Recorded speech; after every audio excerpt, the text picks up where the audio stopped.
بسم اللہ الرحمن الرحیم۔ السلام علیکم ناظرین، آصف سٹوری چینل پر آپ کو خوش آمدید کہتا ہوں۔ ناظرین، امید کرتا ہوں آپ سب خیریت سے ہوں گے۔ اسرائیل فلسطینی تنازع دنیا کے سب سے زیادہ طویل تنازعات میں سے ایک ہے، جو 56 سال میں مغربی کنارے اور غزہ کی پٹی پر اسرائیلی قبضے تک پہنچ گئے ہیں۔ اسرائیل فلسطینی امن عمل کے ایک حصے کے طور پر تنازع کو حل کرنے کے لیے مختلف کوششیں کی گئی ہیں۔ 1897 کی پہلی صہیونی کانگریس اور 1917 بلفوریا اعلامیہ سمیت فلسطین میں یہودیوں کے وطن کے دعووں کے عوامی اعلانات نے خطے میں ابتدائی تناؤ پیدا کیا۔ اس وقت خطے میں یہودیوں کی ایک چھوٹی سی اقلیت تھی، حالانکہ یہ یہودی کی اہم امیگریشن کے ذریعے بڑھ رہی تھی۔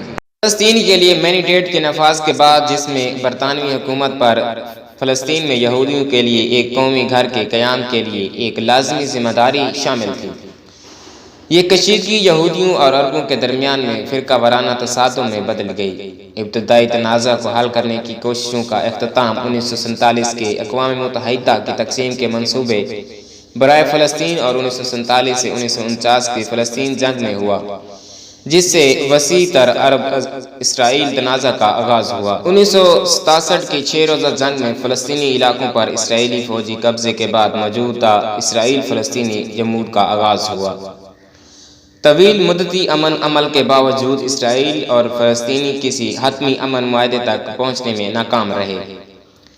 1993 سے 1995 کے اصولو معاہدے کے تحت ساتھ دو ریاستی حل کی طرف پیش رفت ہوئی، لیکن آج بھی فلسطینی غزہ کی پٹی اور مغربی کنارے کے 165 جزیروں میں اسرائیلی فوجی قبضے کے تابع ہیں۔ اہم مسائل جنہوں نے مزید پیش رفت کو روک دیا ہے وہ ہیں سلامتی، سرحدیں، پانی کے حقوق، یروشلم کا کنٹرول، اسرائیلی بستیوں، فلسطینیوں کے نقل و حرکت کی آزادی اور فلسطینیوں کا حق واپسی۔ دنیا بھر میں تاریخی، ثقافتی اور مذہبی دلچسپی کے مقامات سے مالا مال خطے میں تنازعات کا تشدد تاریخی حقوق، سلامتی کے مسائل اور انسانی حقوق سے متعلق متعدد بین الاقوامی کانفرنسوں کا موضوع رہا ہے، عام طور پر سیاحت کو متاثر کرنے کا ایک عنصر رہا ہے۔ ان علاقوں تک رسائی، جن کا شدید مقابلہ ہے، دو ریاستی حل کے لیے بہت سی کوششیں کی گئی ہیں، جس میں ریاست اسرائیل کے ساتھ ایک آزاد فلسطینی ریاست کا قیام شامل ہے۔ 1948 میں اسرائیل کے قیام کے بعد 2007 میں اسرائیلیوں اور فلسطینیوں دونوں کی اکثریت متعدد پولز کے مطابق تنازع کے حل کے لیے کسی دوسرے حل پر دو ریاستی حل کو ترجیح دی۔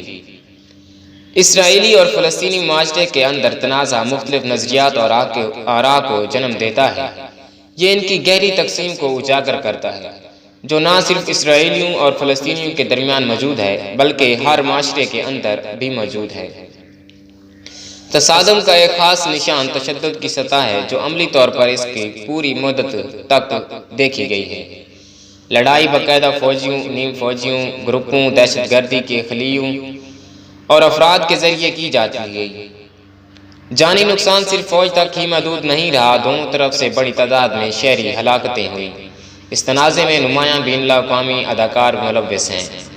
یہودیوں کی اکثریت فلسطینیوں کے ایک آزاد ریاست کے مطالبے کو انصاف کے طور پر دیکھتی ہے۔ ناظرین، آپ کو بتاتا چلوں کہ تازہ ترین صورتحال کے مطابق امریکہ نے بھی اسرائیل کی مدد کرنے کا اعلان کر دیا ہے، جبکہ فلسطین کے ساتھ سعودی عرب، ایران اور پاکستان بھی شامل ہیں۔